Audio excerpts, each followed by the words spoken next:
Assalamualaikum warahmatullahi wabarakatuh. Selamat datang kembali bersama saya Fik Project Continue. Oke, di kesempatan kali ini sekarang saya akan mengulas mengenai dari aplikasi pinjaman online Superdana ya. Ya, jadi buat teman-teman yang memang masih bertanya apakah aplikasi Superdana ini legal ataupun masih ilegal. Jadi saya pastikan untuk aplikasi Superdana ini adalah salah satu aplikasi yang masih tergolong ilegal ya.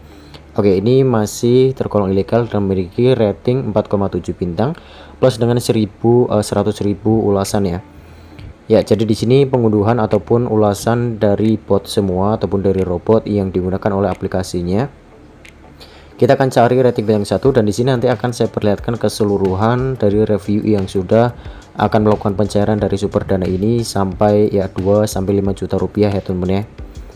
Oke, masih belum ada. Oke, di sini ada rating bintang 1. Oke, penting jangan sekali-kali meminjam di aplikasi ini pembodohan dan tipu-tipu ya. Tanpa persetujuan dan rincian pinjaman, tiba-tiba pinjaman cair dengan bunga tinggi dan tenor 7 hari. Misalkan ini perlu ditindaklanjuti. Dan satu lagi, aplikasi ini hanya mengarahkan ke aplikasi pinjaman lain dengan menggunakan data Anda. Mungkin dengan itu mereka mengambil keuntungan. Ya, benar sekali, memang untuk aplikasi pinjaman online ilegal mereka akan mengambil keuntungan dengan membeli beberapa data yang tersedia pada ponsel Android yang kita miliki. Ya, kita akan langsung ke dalam review ya, pencairan ataupun review dari teman-teman yang sudah memberikan notifikasi mengenai dari aplikasi Superdana ini. Oke, di sini saya sudah mengulas untuk aplikasi Superdana. Di sini ada sampai mendapatkan limit 6 juta rupiah dan di sini seperti biasa ya, di dalam aplikasi ada banyak sekali dari rincian aplikasi yang dapat kita gunakan untuk melakukan pencairan dari pinjaman bergulir, teman dana dan Tunai Plus. Jadi buat teman-teman yang mungkin sudah paham untuk cara metode pencairan dari aplikasi ilegal, untuk stepnya tidak perlu saya jelaskan ya.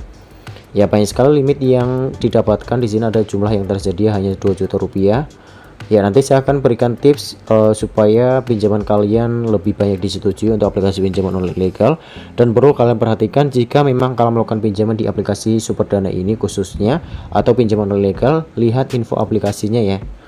Ya, saya sarankan kalian jangan menggunakan ponsel Android utama, namun kalian boleh gunakan ponsel Android yang lain yang kalian gunakan untuk melakukan pinjaman di aplikasi pinjaman online yang masih ilegal.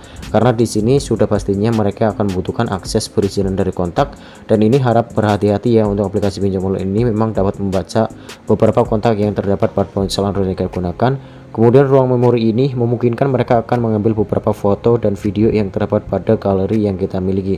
Ya, ini saja yang penting. Kemudian ponsel juga ya, riwayat panggilan telepon. Untuk kamera juga ini penting juga. Namun untuk lokasi dan SMS itu tidak begitu penting ya, tidak masalah. Ya, dari aplikasi pinjaman online ilegal ini yang saya bahas dari Superdana ya. Buat kalian yang memang masih bertanya apakah ada debt collector bang jika kita melakukan pembayaran ataupun gagal bayar di aplikasi Superdana. Ya, jadi saya pastikan untuk aplikasi dari Superdana ini tidak akan ada debt collector yang datang ke tempat tinggal rumah kalian ya.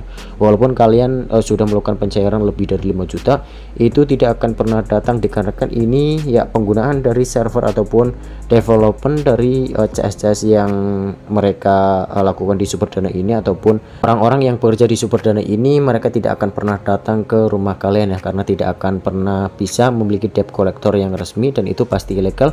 Dan pastinya akan diproses secara hukum ya, dan hasilnya untuk dari aplikasi atau fitur mereka akan ditutup oleh OJK dan dihapus oleh aplikasi dari Google Play Store. Jadi untuk kesimpulannya seperti saja, jika memang kalian melakukan gagal bayar, jangan dibayarkan ya, biarkan saja. Kalian boleh infokan saja ke CS ataupun debt collector yang mengatasnamakan Superdana, bayarkan saja melalui offline. Namun jika tidak mau ataupun mengancam, kalian langsung uninstall saja pun blokir saja, itu untuk step amannya.